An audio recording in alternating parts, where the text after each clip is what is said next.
එතකොට දරුවනේ මේ අපි දැන් සාකච්ඡා කර කර ඉන්න දරුවනේ දෝලන හා තරංග පාඩම. එතකොට දැන් මේ පාඩමේ අපි කලින් සාකච්ඡා කරා දරුවනේ කලින් කොටසේදී සරලානුවර්තී චලිතයට අදාළ ගැටලු වල යම් ප්‍රමාණයක සංකීර්ණ මට්ටමේ ගැටලු කීපයක් සාකච්ඡා කරා. දැන් අද මම කතා කරන්න බලාපොරොත්තු වෙන්නේ මේ තරංග චලිතය සම්බන්ධයෙන්. එතකොට අපි දරුවනේ ඉස්සෙල්ලම බලමු මේ තරංගයක් කියන්නේ මොකක්ද කියලා. තරංගයක් කියන්නේ දරුවනේ මේ අපි ගත්තොත් එහෙම මේ යම්කිසි ලක්ෂයක ඉඳන් තවත් ලක්ෂයකට ශක්තිය සංක්‍රමණය වෙන අවස්ථාවක්. ඒ කියන්නේ මෙතනදී එතකොට මේ එක් ලක්ෂයක ඉඳන් තවත් ලක්ෂයකට ඒකට මම ගන්නකොද මේ A කියන ලක්ෂයක්. එහෙනම් A ලක්ෂයේ ඉඳන් B කියන ලක්ෂයට මෙහා යම්කිසි අපි ජලය කියමුකෝ. ජලය කියලා ගත්තොත් ජලය කියලා මාධ්‍යයක් මෙතන ඉන්නවා. ජලය කියන මාධ්‍යයක් ඉන්නවා. එතකොට අපි දැන් මේ ජලය හරහා ශක්තිය ගමන් කරන්න ගත්තොත් ජලය මේ A ලක්ෂයේ ඉඳන් B ලක්ෂයට ජලාංශු ගමන් කරන්න බෑ. නමුත් ජලාංශු කම්පණය වෙන්න පුළුවන්. නමුත් A වල ඉඳන් B දක්වා ශක්තිය සංක්‍රමණය වෙනවා. ඒ නිසා අපි තරංගයක් කියන එක අර්ථ දක්වනවා පදාර්ථ අංශු චලනය වීමකින් තොරව. ශක්තිය එක් ලක්ෂයක සිට තවත් ලක්ෂයකට සංක්‍රමණය වීම කියලා තමයි අපි තරංගයක් අර්ථ දක්වන්නේ. එතකොට දැන් ඔය තරංග ගත්තාම දරුවනේ අපිට ඇත්තටම ගත්තොත් මේ ශක්තිය සම්ප්‍රේෂණය වෙන ආකාරය නැත්නම් සංක්‍රමණය වෙන ආකාරය අපිට පේන්නේ නැහනේ. එතකොට තරංගයක චලිත අවස්ථාවක් අපි ගත්තොත් එහෙම ඒක අපිට මේ මොන වගේද කියන්න අපිට කියන්න ක්‍රමයක් නැහැ. ඒ නිසා අපිට සිද්ධ වෙනවා තරංගවල චලිතය තරංගවල ස්වභාවය අධ්‍යයනය කරන්න මේ මාධ්‍ය අංශු භාවිතා කරන්න වෙනවා. දැන් හොඳම උදාහරණයක් තමයි අපි දැන් මේ ජලාශයක් ළඟට ගියොත් නිසල ජලය නිසලයි නම් ඒ වගේ තැනකට ගලක් දැම්මොත් එහෙම අපිට පේනවා මේ ජල තරංගනේ වෘත්තාකාර තරංග පෙරමුණු හට ගන්නවා. ඒ කියන්නේ අපි ගත්තොත් දැන් මෙහෙම ලක්ෂයකට ගල කියන්නේ ජලාශයකට ගලක් දැම්මොත් මේ වගේ ඉහළින් අපි දන්නවා මෙයා මේ වැටෙන ලක්ෂයේ ඉඳගෙන මෙන්න මේ වගේ වෘත්තාකාර තරංග පෙරමුණු ජලාශය පුරාම ඔය වගේ මේ ව්‍යාප්ත වෙනවා. ඒතර මේකෙන් තේරෙන්නේ මොකද්ද? තරංග පෙරමුණු ඇති වෙලා කියන්නේ ශක්තිය මෙන්න මේ විදිහට මේ සංක්‍රමණය වෙනවා යම් ලක්ෂයක ඉඳන් තවත් පැත්තකට. ඒතර මෙන්න මේ කියන උදාහරණය ඇසුරින් පුළුවන් අපිට දරුවනේ මේ තරංගයක පැවැත්ම පිළිබඳව අධ්‍යයනය කරන්න. මොකද අපි දන්නවා මේ සූර්යාගේ ඉඳන් පෘථිවියටත් මේ ශක්තිය ගලාගෙන එනවනේ. අපි දන්නවා ආලෝක ශක්තිය, තාප ශක්තිය විදිහට මේ තරංග චලිතයක් සිද්ධ වෙනවා. එතන ඒ වගේ චලිත අවස්ථාව අධ්‍යයනය කරන්න අපිට පුළුවන් මේ කියන ජල තරංග ඇසුරින්. එහෙනම් අපි මොකද කරන්නේ? අපි තරංග වලට යම්කිසි ආකෘතියක් ගොඩනගන්න යන්නේ. දැන් මම මොකද කරන්නේ? මේ වගේ තරංග පෙරමුණු ඇති වෙන අවස්ථාවක ජලාශයක අපි මෙන්න මේ හරස්කඩක් අපි බලනවා හරස්කඩක් මත පදාර්ථ අංශුන්ගේ විචලනය බලනවා. ඒතර අපිට පේනවා ජල අංශු මෙන්න මේ වගේ හැඩයට කම්පණය වෙන්න ගන්නවා. එතන මොකද වෙන්නේ නම් ජලය ඉහළ පහළ යෑමක් අපිට පේනවානේ. ජලය ඉහළ පහළ යෑමක් පේනවා. ශක්තිය ඉදිරියට ප්‍රචාරණය වෙනවා. එතකොට මෙන්න මේ වගේ අවස්ථාවක අපි එකපාරම ෂණිකව ඡායාරූපයක් ගත්තොත් එහෙම අපි දැන් මෙහෙම මේ කියන්නේ ජලාශයකට ගලක් දාලා අපි දැන් ඡායාරූපයක් අරගෙන පුංචි තව කාලයකට පසු පුංචි කුඩා කාලයකට පස්සේ තවත් ඡායාරූපයක් ගන්නවා. එතකොට අපිට පේනවා මේ ජල තරංගවල යම්කිසි වෙනසක් පේනවානේ. ඒ කියන්නේ යම්කිසි වෙනසක් පේනවා කියලා කියන්නේ මේ පළමු ඡායාරූපයේ අවසානයේ මෙතන නම් තරංග පෙරමුණු වල ඊළඟ ඡායාරූපයේ ඊට එහා නම් පෙරමුණු තියෙන්නේ. අපිට ඒකෙන් තේරුම් ගන්න පුළුවන් මොකද්ද? එන ශක්තිය යම්කිසි වෙනසක් සිද්ධ වෙලා තියෙනවා. ශක්තිය ගමන් කරලා තියෙනවා. එතකොට අපිට මේ මාධ්‍ය අංශු වල මොකද වෙන්නේ? එතකොට අපි ගත්ත දැන් ඊළඟ ජල තරංග ඊළඟ ඡායාරූපය අපිට පේන්නේ මෙයා මෙන්න මේ වගේ හැඩයක් නම්. දැන් ඔන්න ඔය වගේ හැඩයක් නම්. දැන් මොකද වෙලා තියෙන්නේ? මෙන්න මෙතන තිබිච්ච ජල අංශු ආරම්භය යා ඔන්න පල්ලෙහාට ගිහිල්ලා මෙතෙන්ට ගිහිල්ලා නේ. ආරම්භය තිබ්බ මෙතනනේ. එහෙනම් මෙයා දැන් එයා එතන නැහැ. දැන් ඉන්නේ ඒ වෙනුවට වෙන එක්කෙනෙක් ඉන්නේ. එහෙනම් මොකද වෙන්නේ? අපිට පේනවා කියන්නේ මේ තරංගය ඔස්සේ නේද අපි දැන් ශක්තිය සංක්‍රමණය වීමත් එක්ක පදාර්ථ අංශු වල දෝලණය වීමක් අපිට පේන්න ගන්නවා. එහෙනම් දරුවනේ මෙන්න මේ ආකාරයට යම්කිසි මාධ්‍යයක් කරහා ශක්තියේ සංක්‍රමණ අවස්ථාවක් ගත්තොත් එහෙම අපිට පුළුවන් ශක්තිය සංක්‍රමණ අවස්ථාව ඕන තරම් ගන්න පුළුවන් සාමාන්‍ය ස්වභාවය තුල. ආලෝකය වෙන්න පුළුවන්, තාපය වෙන්න පුළුවන්, නැත්නම් වෙනත් ශක්තියක් වෙන්න පුළුවන් මොකක් හෝ ශක්තියක් තරංග චලිතයේ පවතිනවා. අපිට පුළුවන් අන්න ඒ වගේ ශක්ති සම්ප්‍රේෂණ අවස්ථාවකට නමක් දෙන්න ප්‍රගමන තරංගයක් කියලා නමක් දෙන්න පුළුවන් දරුවනේ. එතකොට මෙන්න මේ ප්‍රගමන තරංග කිව්වහම දරුවනේ අපිට දැන් ප්‍රගමන තරංග මේ එක එක වර්ග තියෙනවනේ. දැන් අපි ගත්තොත් එහෙම අපි ගත්තොත් ජල තරංග. එතකොට අපි ගත්තොත් භූකම්පන තරංග, ආලෝකය නේ. ඒ රසේ මේ X කිරණ, ගැමා කිරණ. එතකොට ඔය වගේ මේ ධ්වනි තරංග. දැන් මේ ආකාරයට දරුවනේ තරංග වර්ග ගොඩක් තියෙනවා. එතකොට මේ හැම එකක්ම වගේ මාධ්‍යයක් කරහා ශක්තිය සම්ප්‍රේෂණය වෙන අවස්ථාවක්. එතකොට අපි ගත්තොත් දැන් මෙහෙම තරංග ගොඩාක් ගත්තාම අපිට අධ්‍යයනය කරන්න බෑනේ. ඉතින් ඒ නිසා අපි මේවා අධ්‍යයනයේ පහසුව සඳහා අපි මේව වර්ගීකරණය කරනවා. එතකොට මේ තරංග වර්ගීකරණය කරන්න පුළුවන් ආකාර තියෙනවා. දැන් එක ආකාරයක් තමයි දරුවනේ මේ තරංගයේ ගමන් කරන මාධ්‍ය තුල අංශු කම්පණය වෙන රටාව මත. කියන්නේ තරංගයේ ප්‍රචාරණය වෙන දිශාවටයි අංශු කම්පණය වෙන දිශාවයි සලකලා අපි වර්ගීකරණය කරන එක විදිහකට. ඊට පස්සේ දැන් තවත් අවස්ථාවක් තියෙනවා දරුවනේ දැන් තරංගයේ චලිතය වෙන්න මාධ්‍යයක් අවශ්‍ය වෙන්නත් පුළුවන් නොවෙන්නත් පුළුවන්. ඒතර ඒ වගේ අවස්ථාවක් සලකලා මාධ්‍යයක අවශ්‍යතාවය මත වර්ගීකරණය වෙනම කරන්න පුළුවන්. ඒත් එක්කම අපි ගත්තොත් එහෙම දැන් මේ සංඛ්‍යාතය කියන එක දැන් සංඛ්‍යාතය කියන එක අපි අහලා දිනවනේ මීට පෙර. ඒතර මේ තරංගවල සංඛ්‍යාතය නැත්නම් තරංග ආයාමය වගේ දේවල් පදනම් කරගනිමුත් මේ තරංග වර්ගීකරණය කරන්න පුළුවන්. මම ඔය කිව්ව අවස්ථා තුනෙන් මම එක අවස්ථාවක් ගන්නම්. අපි ගමු ප්‍රගමන තරංගය නම් ඉස්සෙල්ලාම අපි වර්ගීකරණය කරමු මාධ්‍යයක් අවශ්‍ය වීම හෝ නොවීම මත. ඒතකොට දරුවෝ ප්‍රගමන තරංග අපි බෙදනවා කොටස් දෙකකට. එකක් තමයි යාන්ත්‍රික තරංග කියලා. යාන්ත්‍රික තරංග. එතකොට මේ යාන්ත්‍රික තරංග අපි අර්ථ දක්වන්නේ මේ තරංගයේ ශක්තිය සම්ප්‍රේෂණය වීම සඳහා මාධ්‍යයක් අවශ්‍යයි. ඒ කියන්නේ මාධ්‍යයක් අවශ්‍යයි. මාධ්‍යයක් අවශ්‍ය වේ. එහෙනම් මාධ්‍යයක් අවශ්‍ය නොවන තරංග වලට අපි කියනවා විද්‍යුත් චුම්බක තරංග.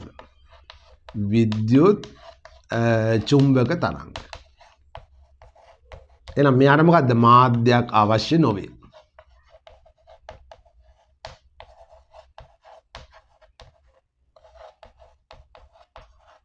අපි උදාහරණයක් ගමු. එහෙනම් යාන්ත්‍රික තරංගවලට උදාහරණයක් ලියන්න පුළුවන් ජල තරංග. ජල තරංග. ඊට පස්සේ අපි ගත්තා භූකම්පන තරංග. භූකම්පන තරංග. ඒත් එක්කම දරුවනේ අපි ගත්තා ධ්වනි තරංග. ධ්වනි තරංග. මෙන්න මේ වගේ මේ හැම තරංග වර්ගයකටම මාධ්‍යයක් අවශ්‍ය වෙනවා. ඒත් එක්ක අපි ගත්තොත් දැන් විද්‍යුත් චුම්බක තරංග කියන්නේ මොනවද? ආලෝකයනේ. ආලෝකය අපි ගත්තොත් අපි දන්නවා මේ සූර්යාගේ සිට දරුවනේ ආලෝකයේ සූර්යා සහ පෘථිවිය අතර මැද්දේදී මාධ්‍යයක් දකින්න ලැබෙන්නේ නැහැ. ඒතකොට මාධ්‍ය එක රික්තයක් අවකාශයක් තමයි තියෙන්නේ. එතකොට එහෙනම් මේ ආලෝකයට පුළුවන් මාධ්‍යයක අවශ්‍යතාවයකින් තොරව ගමන් කරන්නත් පුළුවන්. එහෙනම් අන්න ඒ වගේ තරංගනේ විද්‍යුත් චුම්බක තරංග වර්ග තියෙනවා. අපි ගත්තා X කිරණ, ගැමා කිරණ, ගුවන් විදුලි තරංග මේ ඔක්කොම විද්‍යුත් චුම්බක තරංග වලට තමයි අදාළ වෙන්නේ. ඒතර ඊළඟට දරුවනේ තරංග මේ වර්ගීකරණය කරන තව අවස්ථාවක් තමයි මේ අපි ගත්තොත් එහෙම මේ තරංගය ප්‍රචාරණය වෙන දිශාව සහ අපි දන්නවනේ දැන් තරංගයක් හටගන්න නේද යම්කිසි දෝලනයක් සිද්ධ වෙන්න ඕනේ. නැත්නම් කැළඹීමක් සිද්ධ වෙන්න බෑ මාධ්‍යයක් නම් මාධ්‍යයක් තුළ යම්කිසි කැළඹීමක් සිද්ධ වෙන්න ඕනේ. එතකොට මේ එහෙම මොකක් හරි දෝලනයක් හෝ කැළඹීමක් හෝ මොකක් හෝ ක්‍රියාවලියක් නිසා තමයි මේ තරංග මේ අපි තරංගයක් කියන එක අපිට මේ අත්දකින්න පුළුවන් වෙන්නේ. එහෙනම් අපි ගත්තොත් දරුවනේ මේ තරංග ප්‍රචාරණය වෙන දිශාවට සාපේක්ෂව මේ කැළඹීමේ දිශාව අපි ගත්තොත් එහෙම ලම්බකව නම් සිද්ධ වෙන්නේ. අපි එවැනි තරංග අපි වෙන් කරනවා තීරයක් තරංග කියලා. එතකොට මේ තරංග ප්‍රචාරණය වෙන දිශාවටම සමාන්තරව යන දිශාවටම වගේ මේ අංශු වල කැළඹීමක් නැත්නම් අපි ගත්තොත් එහෙම කැළඹීමක් අංශුම කියලා කියන්නත් බෑ. යම්කිසි කැළඹීමක් සිද්ධ වෙනවා නම් අපි ඒවට කියනවා අන්වායාම තරංග කියලා කියනවා. එහෙනම් තරංග කොටස් දෙකකට බෙදෙනවා තීරයක් තරංග තීර්යක් තරංග සහ අන්වායාම තරංග. අන්වායාම තරංග. එහෙනම් බලමු දරුවෝ දැන් අපි ගත්තොත් දැන් ජල තරංග කියන්නේ තීර්යක් තරංගයක් නේ. එහෙනම් අපි ගත්තොත් දැන් ජල තරංගයක තරංගයේ ප්‍රචාරණ දිශාව මේ දිශාවට නම් මෙතන ප්‍රචාරණය වෙන දිශාව. ප්‍රචාරණ දිශාව. හැබැයි මෙයාගේ මාධ්‍යාංශ වල කැළඹීම සිද්ධ වෙන්නේ කොහොමද? මේ ඉහළට සහ පහළට නේ. එතන අපි ගත්ත ප්‍රචාරණ දිශාවට ලම්බකව තමයි කැළඹීම සිද්ධ වෙන්නේ. කැළඹීම. ඒ තීර්යක් තරංග. එතන අපි අන්වායම් තරංග අර්ථ දැක්වේ කොහොමද? කියන්නේ මේ තරංගය ප්‍රචාරණය වෙන දිශාවටම සමාන්තරවනේ. තමයි කැළඹීම සිද්ධ වෙන්නේ. අපි ගත්තොත් දැන් මේ ද්විවෙනි තරංග ගත්තොත් එහෙනම් අපි ගමුකෝ දැන් ඔන්න දැන් මිනිස්සෙක් කතා කරනවා කියන්නේ කතා කරද්දී අපි කටින් පිට වෙන ශබ්දයට අදාළව මේ හරිය තියෙන වායු අංශු අපි දන්නවා මේ සම්පීර්ණය සහ විරලන වලට ලක් වෙනවා. කියන්නේ මාධ්‍යාංශු එකට ගොනු වෙන අවස්ථාවක් තියෙනවා. එතන මේ වගේ අවස්ථාවට අපි කියනවා සම්පීඩන අවස්ථාව. සම්පීඩනය වෙනවා.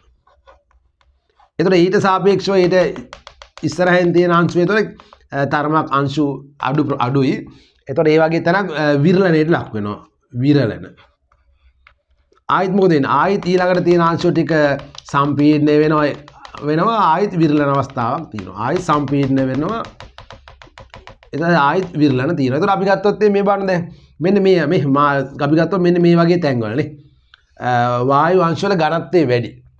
එතන මේ වගේ තැන වායු අංශ වල ඝනත්වයත් වැඩි ඝනත්වය වැඩිවත් එක්ක මේ වගේ තැන්වල පීඩනයත් වැඩි වෙනවා. දැන් මේ වගේ තැනක් ගත්තොත් විරලන තැන්වල අපි ගත්තොත් ඝනත්වය අඩුයි පීඩනයත් අඩුයි. එතන මේ වගේ තැන්වල එහෙනම් තරංග ප්‍රචාරණය වෙනවා මෙන්න මේ දිශාවට. තරංගයේ දිශාව. තරංගයේ ප්‍රචාරණ දිශාව. හැබැයි මෙයා කැළඹීම් කොහොම සිද්ධ වෙන්නේ? මෙයා කැළඹීම් සිද්ධ වෙන්නේ මේ දෙපැත්තට. ඒ කියන්නේ අපි ගත්තොත් මේ චලිත දිශාවටම සමාන්තරව තමයි සිද්ධ වෙන්නේ. මෙන්න මේ තරංග වලට අපි කියනවා අන්වායම් තරංග කියලා කියනවා. ඔන්න බලන්න දැන් අපි තීර්යක් තරංග ගත්තොත් දරුවනේ අපි දන්නවා එයා මෙන්න මේ වගේ නේද? මාධ්‍යයක් තියෙනවා නම් මාධ්‍ය අංශු වල කැළඹීම් මෙන්න මේ ආකාරයට තමයි සිද්ධ වෙන්නේ. එතකොට මෙන්න මේ කියන තරංග ආකෘතියේ මෙන්න මේ ලක්ෂ වලට අපි කියන්නේ ශීර්ෂ කියලා කියන්නේ. ශීර්ෂ. එතකොට මෙන්න මේ ලක්ෂ වලට අපි කියනවා නිම්න කියලා. නිම්න. එතකොට මෙන්න මේ කියන මේ සයිනාකාර තරංගයක් නෙමෙයි කනේ. එතකොට ඔය අපි දන්නවා තරංගයක හැඩය සයිනාකාර තරංග හැඩයක් තමයි තියෙන්නේ. එතකොට ඔය සයිනාකාර තරංග හැඩය මේ අන්වායාම තරංග වලටත් තියෙන්න ඕන. බලමු මේක කොහොමද ඇති වෙන්නේ කියලා. මම මේකට උදාහරණයක් ගන්න සරසුලක් අපි ගමුකෝ. ඔන්න දැන් සරසුලක් අපි කම්පණය කරොත් එහෙම අපි දන්නවා මේ දැතිනේ. දැති එහා මෙහා කම්පණය වෙනවනේ. එතකොට මේ කම්පණය වීමත් එක්ක මෙන්න මේ මාධ්‍ය අංශු අර සම්පීඩනයට ලක් වෙනවා. ඊට පස්සේ ඊළඟට තියෙන මාධ්‍ය අංශු ටික මොකක්ද? ඒවා විරලන. ඊට පස්සේ ආයිත් සම්පීඩන අවස්ථාවක් එනවනේ. ඊට පස්සේ ආයිත් විරලන අවස්ථාව. ආයිත් සම්පීඩන අවස්ථාව. එතන ඔන්න ඔය විදිහට මේ සම්පීඩන සහ විරලන ඇති වෙවි මේ ශක්තිය සම්ප්‍රේෂණය වෙනවා. එතකොට අපි ගත්තොත් ඔන්න බලන්න දැන් මෙන්න මේ වායු අංශු මේ විදිහට ඔක්කොම මේ සම්පීඩන වෙන අවස්ථාවේ හරියටම මේ මැද ලක්ෂ තීරුව ගත්තොත් එහෙම අපි මෙන්න මේ වගේ තැනක තමයි උපරිම විස්ථාපන අවස්ථාවක් වඩි පේන උපරිම විස්ථාපනය. උපරිම විස්ථාපනය. ඒ කියන්නේ මේ මාධ්‍යයේ තියෙන අංශු යන්න පුළුවන් උපරිම විස්ථාපන අවස්ථාවට එනවා මේ සම්පීඩනයේ හරි මැද ස්ථානයේදී. ඒ වගේම විරලන අවස්ථාව මොකක්ද? එන විරලන අවස්ථාව කියන්නේ අංශු ඈත් වෙලානේ. එහෙනම් මේ වගේ තැනකත් නේද? මෙන්න මේ වගේ තැනකත් අපිට පුළුවන් මේ කියන උපරිම විස්ථාපන අවස්ථාවක් දකින්න පුළුවන්. එහෙනම් මම මෙන්න මේ කියන උපරිම විස්ථාපන අවස්ථා දෙක ඇතුළත් කළා ඔන්න මම අඳිනවා ප්‍රස්ථාරයක්. අපි ගමු කියන කාලයත් එක්ක විස්ථාපනයේ ප්‍රස්ථාරගත කරොත් එහෙම. එහෙනම් මෙන්න මේ අවස්ථාවනේ බලන්න. අපි ගත්තොත් දැන් මෙන්න මේ කියන උපරිම එක අවස්ථාව විරලන අවස්ථාවේ විස්ථාපනය මම ගන්නකො මේ පැත්තේ. මේ කියන සම්පීඩන අවස්ථාවේ උපරිම විස්ථාපනය මම මේ දිශාවෙන් ගත්තොත්. ඒ කියන්නේ දිශා විස්ථාපනයේ ධන ඍණ කියලා අපි සලකන දිශා දෙක ගත්තොත් එහෙනම් ඔන්න මෙන්න මේ වගේ හැඩයක් තමයි අපිට ඔන්න නිර්මාණය වෙන්නේ. එතන ඔයාලට තේරෙනවද මේ තියෙන්නේ සයිනාකාර තරංගයක්ම තමයි. එහෙනම් මෙතනත් කවුද? මෙතනත් අර වගේම ශීර්ෂ සහ නිම්න තියෙනවානේ. ශීර්ෂ සහ නිම්න තියෙනවා. එතකොට ඔය කියන තරංග ආකෘතිය නිර්මාණය වෙන්නේ අන්වායම් තරංගයේ මේ පදාර්ථවල හැසිරීම මත. එතකොට මේ තරංග සම්බන්ධයෙන් ඔයාලට මතකද අපි කලින් මේ ඉගෙනගත්ත පාඩම් කොටස් වල අපි ඉගෙන ගත්තා විවිධ භෞතික රාශිනේ. අපි ගත්තොත් එහෙම මේ සංඛ්‍යාතය, තරංග ආයාමය, ඒත් එක්ක අපි ගත්තොත් එහෙම මේ ආවර්ත කාලය නේ ඔය වගේ විවිධ දේවල් අපි ඉගෙන ගත්තනේ. එතකොට මෙන්න මේ කියන අන්වායම් සහ තීර්යක තරංග දෙකටම නේ අපිට අනිවාර්යෙන් ওই විදිහට පොදු භෞතික රාශිය අපිට ගොඩනගන්න පුළුවන්. එහෙනම් මේ භෞතික රාශිය ඇසුරින් අපිට පුළුවන් සමීකරණ ගොඩනගන්න පුළුවන් දරුවෝ. ප්‍රධාන භෞතික රාශි හතරක් තියෙනවා දරුවනේ මේ තරංග සම්බන්ධව. එකක් තමයි අපි ගත්තොත් එහෙම මේ විස්තාරය. අපි ගත්තොත් විස්තාරය. විස්තාරය. ඒ කියන්නේ උපරිම විස්ථාපනය අපි ගත්තා. ඊළඟ දරුවනේ අපි ගත්තොත් එහෙම මේ තරංග ආයාමය. තරංග ආයාමය. අපි ආර දෙන සංකේතය තමයි ලැම්ඩා. ඒත් එක දරුවනේ අපි ගත්තොත් සංඛ්‍යාතයනේ. සංඛ්‍යාතය. සංඛ්‍යාතය. අපි ගත්තා F. ඊට පස්සේ ආවර්ත කාලය. ආවර්ත කාලය. ආවර්ත කාලය අපිට එනවා කැපිටල් T අකුර. ඒත් එක අපි ගත්තොත් තරංග වලට වේගයක් තියෙනවා. ශක්තිය ගමන් කරන වේගයක් තියෙනවා නේද? වේගය. v. එතකොට මෙන්න මේ කියන භෞතික රාශි දරුවනේ එකිනෙක සම්බන්ධ කරලා අපිට පුළුවන් මේවා අතර සම්බන්ධතාව ගොඩනගන්න පුළුවන්. දැන් එක සම්බන්ධතාවයක් තමයි මෙන්න මේ සංඛ්‍යාතය සහ ආවර්ත කාලය ගත්තොත් F සමානයි 1 T. එතන මෙන්න මේ සමීකරණය අපිට භාවිතා කරන්න වෙනවා. ඊළඟට අපි ගත්තොත් මේ තරංගයක වේගය. වේගය v සමානයි f ලැම්ඩා. සංඛ්‍යාතය තරංග ආයාමයෙන් ගුණ කළාම අපිට එනවා තරංගයේ ප්‍රවේගය එනවා. එහෙනම් ඔන්න ඔය කියන මෙන්න මේ කියන ප්‍රධාන සමීකරණ දෙක තමයි අපි ගොඩක් ලාට භාවිතා කරන්නේ ගණන් හදන්න. දැන් ඔන්න අපි දැන් මේ ඉගෙන ගන්නේ දැන් තරංග චලිතයනේ. ඒතර තරංග චලිතය සම්බන්ධයෙන් මොන වගේ ප්‍රශ්නද උසස් පෙළ විභාගෙද එන්න පුළුවන්. බොහෝ විට අපි දැන් පසු විභාග ප්‍රශ්න අධ්‍යයනය කරලා බැලුවොත් එහෙම මේ තරංග චලිතයට අදාළ කොටසින් දරුවනේ මේ ගොඩාක් ලාට ප්‍රකාශන සම්බන්ධ ප්‍රශ්න තමයි වැඩිපුර ඇවිල්ලා තියෙන්නේ. එතකොට මම පොඩි උදාහරණයක් අරන් ඔයාලට මේ කියලා දෙන්නම් මේ මොන වගේ ප්‍රකාශන දෙන්න පුළුවන් කියලා. දැන් ඔය අපි ඉගෙන ගත්තනේ දරුවනේ මේ තීර්යක තරංග, අන්වායාම තරංග, විද්‍යුත් චුම්බක තරංග. එතකොට අපි ගත්තොත් එහෙම මේ යාන්ත්‍රික තරංග. මම ඕකෙන් ගන්නම් මේ අන්වායාම තරංග කොටස ගන්නම්කෝ. දැන් ඔන්න අන්වායාම තරංග වලට අදාළව ප්‍රකාශන දෙන්න පුළුවන් මෙන්න මේ වගේ. පහත දී ඇති ප්‍රකාශන අතරින් සත්‍ය ප්‍රකාශන තෝරන්න. අපි ගමු ඔන්න මම අන්වායාම තරංග සම්බන්ධයෙන් ඉස්සලා පළවෙනි ප්‍රකාශනය ලියන්නම්කෝ. අනුයාත සම්පීඩන දෙකක්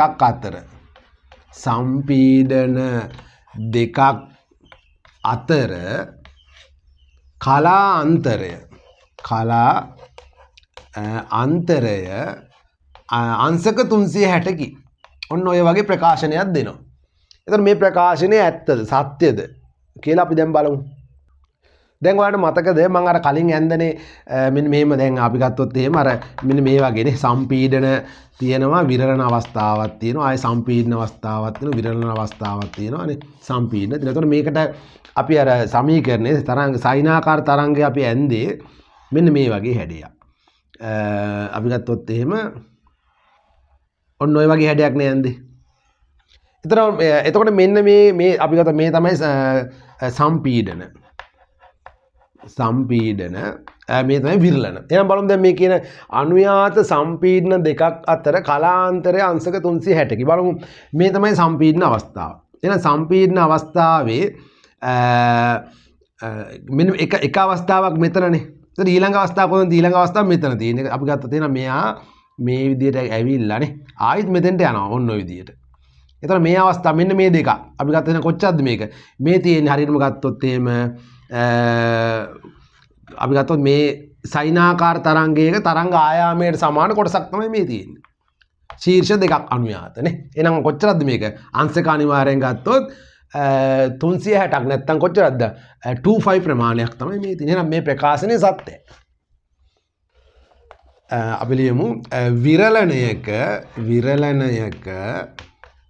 දෙපස පවතින මාධ්‍ය අංශුවල චලිත දිශා එකිනෙකට ප්‍රතිවිරුද්ධ වේ. බාන මේ ප්‍රකාශනය හරිද වැරදිද කියලා. ඔන්න දැන් මේ කියන්නේ විරලණයක් නේ. විරලණයක් කියන්නේ මෙන්න මේ වගේ අවස්ථාවක් නේ. මෙන්න මේ ස්ථානේ.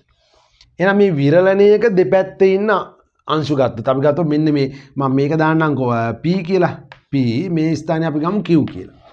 එතකොට අපි දන්නවා මේ විරලණයෙන් දෙපැත්තටනේ මෙහෙම දෙපැත්තටනේ දෝලණය වෙන්නේ. එතකොට අපි දන්නවා මෙයාගේ දෝලන අවස්ථාව තියෙන්නේ මේ පැත්තට. මෙයාගේ දෝලන අවස්ථාව තියෙන්නේ මේ පැත්තට.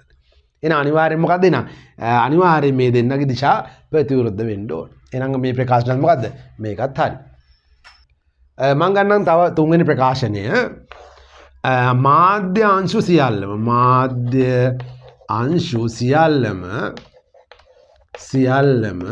එකම සංඛ්‍යාතයෙන් දෝලණය වේ. එකම සංඛ්‍යාතයෙන් දෝලණය වේ. දැන් ඔය කියන්නේ බානේ නම් විරලන අවස්ථාවල තියෙන මාධ්‍යාංශුත් අදාළයි. සම්පීර්ණ අවස්ථාවල තියෙන මාධ්‍යාංශුත් අදාළයි. ඒ කියන්නේ මේ අතර තුල තියෙන සියලු මාධ්‍යාංශුත් අදාළයි. ඒතර මේ ඔක්කොටම තියෙනවා කියනවා එකම සංඛ්‍යාතයක්. ඒතර එහෙම වෙන්න ඕනනේ. නැත්තම් මේකනේ අපි දන්නවා දැන් මේ වගේ තරංගයක් හටගද්දි දරුවනේ මේ තරංගයට තියෙන නිශ්චිත සංඛ්‍යාතයක්නේ. ඒතර මේ සංඛ්‍යාතය මේ මාධ්‍ය පුරා ශක්තිය ගමන් කරද්දී සියලුම අංශු වලට ඒ සංඛ්‍යාතය ලැබෙනවා. එහෙම ඒ අදාළ සංඛ්‍යාතයේ සියලුම අංශු වලට ලැබුණොත් තමයි ඒ අදාළ ශක්තිය ඒ විදිහට සම්ප්‍රේෂණය වෙන්න ගන්න. එහෙනම් මේවත් හරි. ඒතර ඔන්න ඔය විදිහේ ප්‍රකාශන සම්බන්ධ ප්‍රශ්න මේ තරංග චලිතය දාලා ගොඩාක් වෙලාවට එන්න පුළුවන්. ඒ නිසා ඉතා සියුම් මේ හැම අවස්ථාවක් ගැනම ඉතා හොඳින් ග්‍රහණය කරගන්න. එතකොට ඒක විභාගෙට ලියන්න පහසුවක් වෙයි. එතකොට ඊළඟ දරුවනේ අපිට තියෙන තරංගවල ගුණ. අපි දන්නවා මේ තරංගවල හැසිරීමත් එක්ක විවිධ ගුණ තියෙනවා. තරංග හැසිරීම එක තරංගවල එක හැසිරීම් තියෙනවා. දැන් ගොඩාක් මේ ජල තරංග ඇසුරින් ගොඩාක් දේවල් අපිට අධ්‍යයනය කරන්න පුළුවන්. දැන් මම ඊළඟ කොටසේදී ඔය තරංග ගුණ සම්බන්ධව සාකච්ඡා කරනවා.